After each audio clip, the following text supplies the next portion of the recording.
Why do you think Serial has been downloaded 241 million times? I think I feel like there are various answers to that question, and I don't know all of them. Some of them I think are very practical, that have to do honestly with technology. That I didn't know this, but apparently, like right before we launched season 1, the iPhone came out with that little like podcast thing already on it, the app on it, so you could just like press it. But whereas before you had to be like, so here's what a podcast is. You know, you had to explain to like the old people what it was, including like people like me. And so that helped. You know, it just so part of it was technology. Part of it, I think what we took a bunch of sort of old school methods, serialized storytelling, chapter by chapter, old-fashioned journalism. I mean, the kind of journalism we were doing was very standard, sloggy, like dig through the mess journalism. But the way that we put it together, frankly, using a lot of the tricks of TV, I think the way people heard it, I think their brains were sort of reacting in the way they were used to hearing, like taking in entertainment, like drama, like TV drama, basically. Like, so they're like the same pistons or whatever, like firing neurologically when they were hearing Serial as they were used to hearing with their favorite TV dramas. And they weren't used to that. Like, they weren't used to interacting with journalism in that way. And I feel like, I think that's what did it, partly. Did you ever, in your wildest dreams, think when you went down in your basement that you were going to innovate a whole new kind of podcast No, I was medium? in my basement because I was like, well, if it's terrible, no one will know. It's just like, it'll just be this under the radar little project. And, you know, like, yes, we hope it's good and we're going to do our best. But like, no, we had no idea. And did you have any idea about how hard it was going to be to report that story? That story, no. I mean, it wasn't. I feel like the season 2 was a harder story for me to report personally, but I didn't know. I didn't foresee the intensity of the relationship that I was going to form with this person, Adnan Syed, who's in prison, and you know, it's a really psychological thing you enter into when you're talking to someone in having hard conversations over a year and a half. I mean, sometimes I would talk to him once a week, sometimes 3 times a week for an hour each time. And that was hard. I bet. Yeah. And are you, in real life, are you that kind of cheerful, non-judgy, truthiness person that you appear to be on the broadcast? My husband is here, Ben. Am I? He's giggling. Of course I'm ever. No, I don't know. I don't know. I mean, I try to do. You know, no. I like in my work, I definitely am. Mm-hmm. That's me. That's really me doing my work. Yes, that part is true. But like, as a host of something, as telling the story, of course, there's like a certain amount of performance that happens. I mean, that's true. And Michael, have you changed in the way you do your work since you've been portrayed by Mark Ruffalo and How Movies Won? I mean, do people see you differently now? Well, I think so. I haven't changed the way I work, and I don't want to change the way I work, but I have noticed that there are a lot of people who previously I think would have been reluctant to talk to me who are now curious about what it would be like to talk to Mike Resendiz, played by Mark Ruffalo. So I do feel in a way it's helped. The other thing that's changed is, frankly, I'm deluged with email, and a lot of the email has some pretty good story tips. So I have a long list of possible stories that I don't think I would have had otherwise. Wow. And so why did you go into journalism in the first place? Well, I really did go into journalism right away with the idea of using journalism to make the world a better place. While I was still going to Boston University, I worked for a small neighborhood newspaper that was run by community activists who were fighting the expansion of Logan International Airport. They were had a serious arson problem they were trying to get to the bottom of. There was a serious drug problem. So I was really struck by people who wanted to make their community stronger, more healthy through journalism. And I worked for them as a volunteer. I became the editor of the paper, and then I just was kind of on my way. I understood that journalism could really improve people's lives in dramatic ways. So from the very beginning, that was my reason for going into journalism, and it's still my commitment today. And you haven't lost your idealism then? Apparently not. Because you both deal with very dark themes. It's very true. Yeah. And those themes are somehow, well, you're both beat reporters that went into investigative journalism, so you had an idea of what you were covering, but it's always hard to stick with a really dark theme for a long, long time, you know? How do you guys maintain your objectivity, or do you think that's important to do when you have to form these relationships with people to get the information?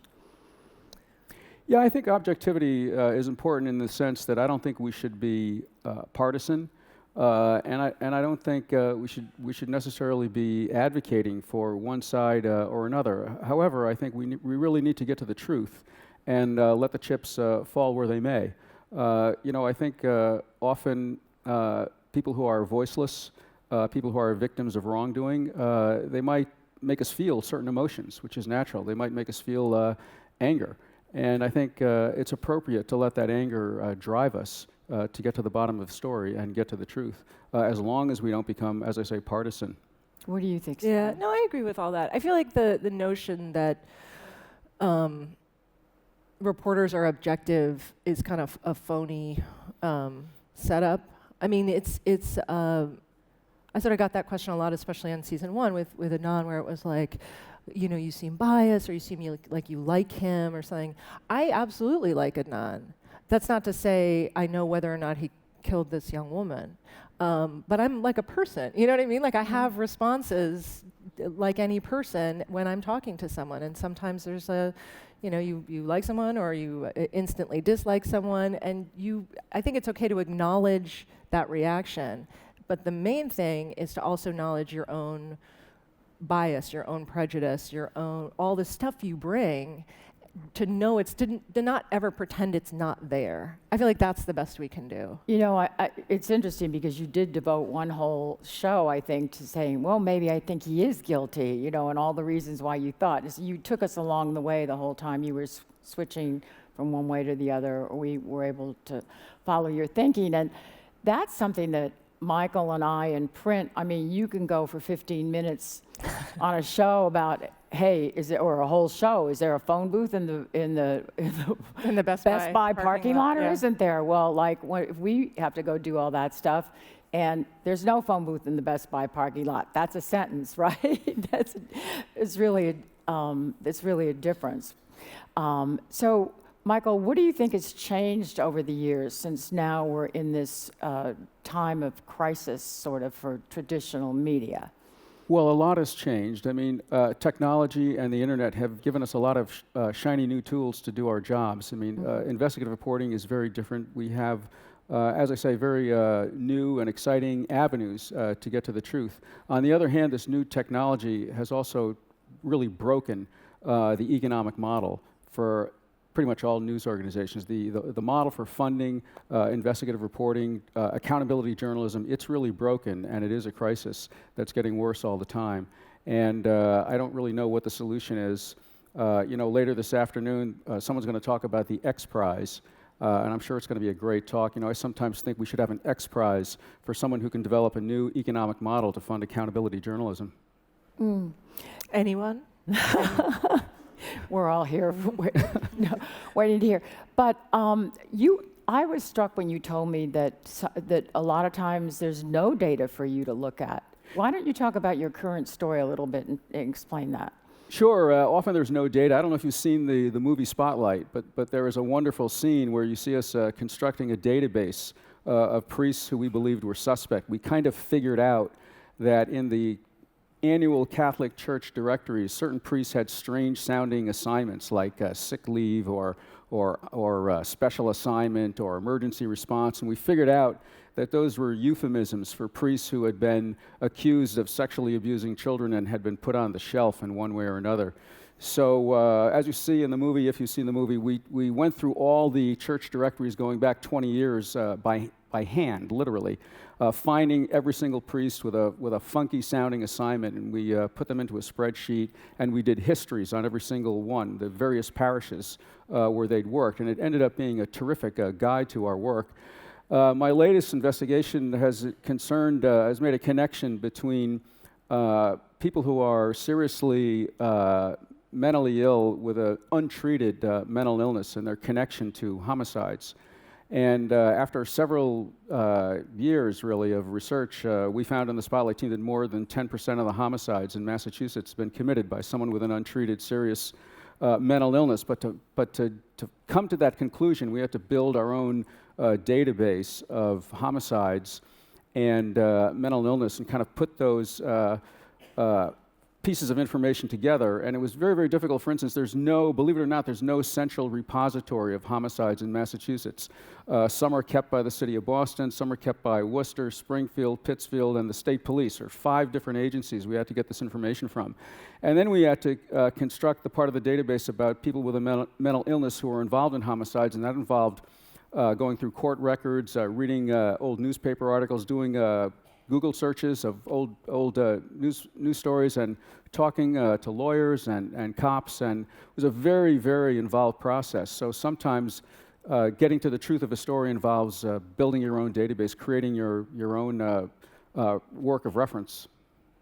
Yeah. Sara, ultimately, you took us on the journey of showing exactly how the sausage is made, exactly how you perform journalism, which a lot of people, as we saw in the headlines, lauded you for.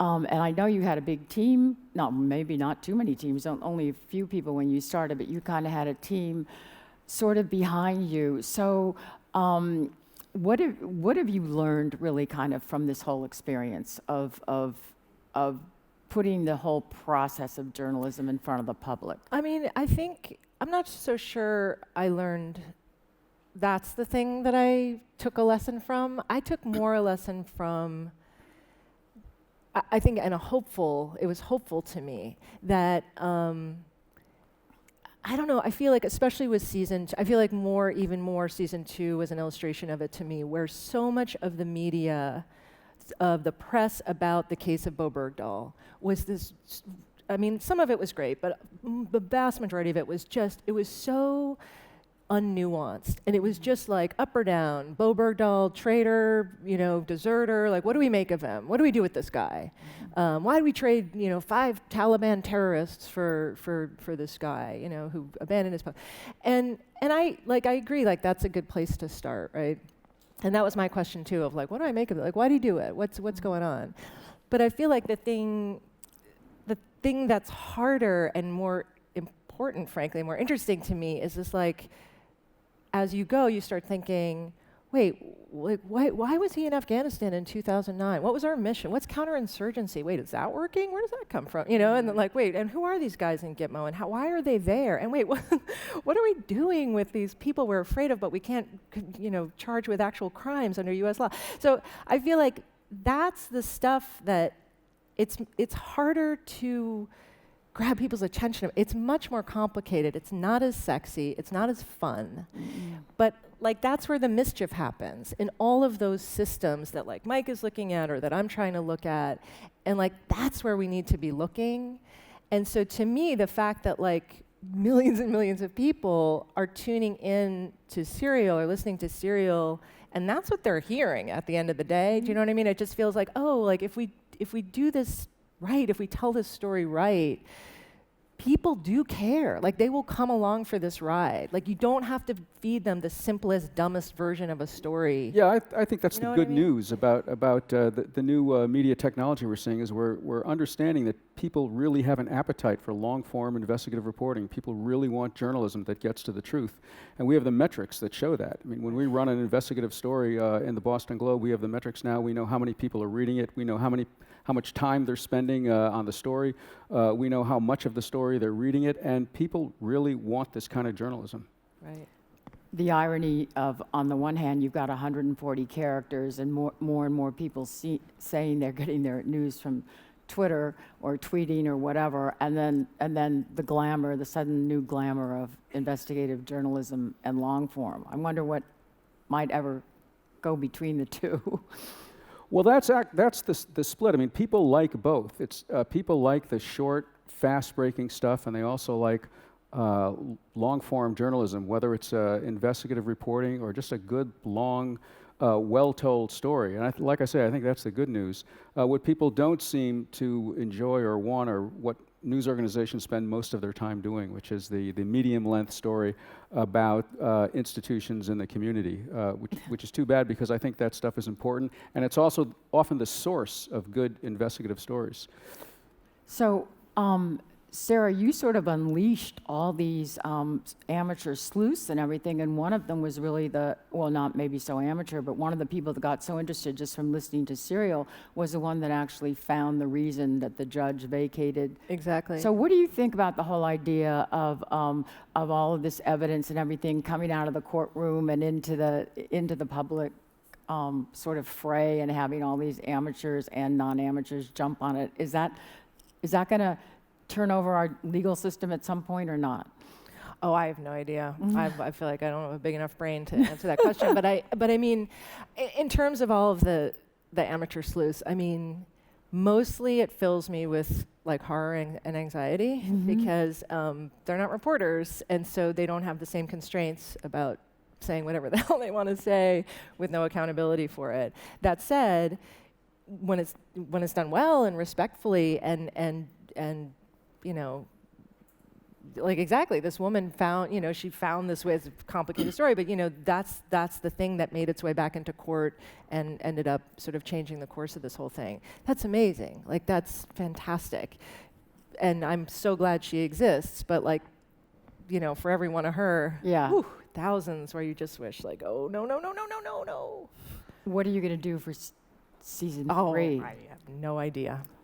Well, are you I mean, I have a little bit of an idea. Character in it? Are you? Oh, I don't know. Only if it made. I mean, I would only put myself in it to like a big degree if it made sense. I mean, not every story. Most stories don't call for that. And for example, in season 2, I was much less of a presence, I think, just because it wouldn't have made. I mean, it didn't call for it. It didn't occur to us to do that. Michael, I wanted to get back, and then we'll open up for a couple of questions. But you know, when you talked about 600 stories, and then you've been working on the before Cardinal Law left, and then you've been working on the story about mental health, and in Massachusetts, almost 2 years now, right? Well, there's a couple of different stories, but yes, I investigated a state prison for patients who are mentally ill, and I discovered that there were 3 men who died there. One of them was killed in a homicide. No one really knew about this. No one was really held accountable. And there have been reforms. As you said earlier, there are 3 prison guards who've been indicted, and all that's very rewarding. But I wrote about that one institution for 2.5 years. I think I wrote 20-page stories. So as you said before, it really takes a doggedness and commitment. Can you, after all your experience, do you begin to sense a tipping point when it's going to kind of, some action is finally going to be taken? Can you feel it now? I kind of can, yes. I reach a point where I think the institution doesn't have another response that's credible. But I find I have to keep writing the stories to let them know that I'm not going away, that I'm not going to go away. I find that's a crucial element. And obviously you get the support of your editors to keep on doing that. That's kind of unusual. I'm very, very fortunate. I've always had the support of my editors, basically with every project I've started, and I feel very, very lucky. Now, we have time maybe just for 1 or 2 questions. Does anybody have one? Okay. Well then. There we go. Okay. It's hard to see you. Excuse me. Okay. Hi. My name is Adam Lavelle from Merkel. My question is, there seems to be an undercurrent theme today of questions. And so my question is, what does it take and how do you figure out how to ask good questions? Oh, man. I don't know. I feel like the thing that I am, and that made me happy about about Serial and the attention that it got is I feel like if you think about it in a certain way, it is really the success of like the primacy of the question over the answer. I mean, season 1 is like a 10-hour audio documentary about a 15-year-old murder I did not solve, right? And it's like, millions and millions and millions of downloads, right? So I don't know. I feel like I'm driven by my personal confusion as a reporter. Like the more confused I get, I feel like, okay, now I feel like I'm getting somewhere. And I'm sort of okay living with that uncertainty. I feel like there's such a, I know this is like a little different from what you're asking, but I feel like there's this urge to be like so declarative all the time. About like, here's what I think and here's what you should think, And I don't feel that way. I always feel like, how does anyone know what they think? Like it's very complicated, our world. And so like, I feel like so happy if people are starting to ask the same questions I'm asking about basically like our country, right? Our democracy, like what about the criminal justice system? Why are we sending people to Afghanistan? Like if regular people like me can start asking those questions instead of just looking for an answer or something to grab onto and repeat, I feel like, yay, we have done our job. But I think you've identified something key. It really is all about questions. And I started investigating the state prison in Massachusetts because there was a homicide there. There was a mental health patient who was 23 years old. He had paranoid schizophrenia, and he was killed by half a dozen guards. And so there was a homicide, and there were no prosecutions, and no one was even disciplined. And I asked myself, particularly after talking to this young man's mother, well, how could that be? How could the medical examiner rule this was a homicide and there be no prosecutions and not even any discipline of anyone who was involved? And there was videotape of this. So it is about questions. That's what it's all about. I remember once some professor saying sometimes the best question is just why. Yeah. Yeah. Okay, we're out of time, unfortunately. Thank Okay. you both so Thank much. you. It's really great. Thanks. Thank you.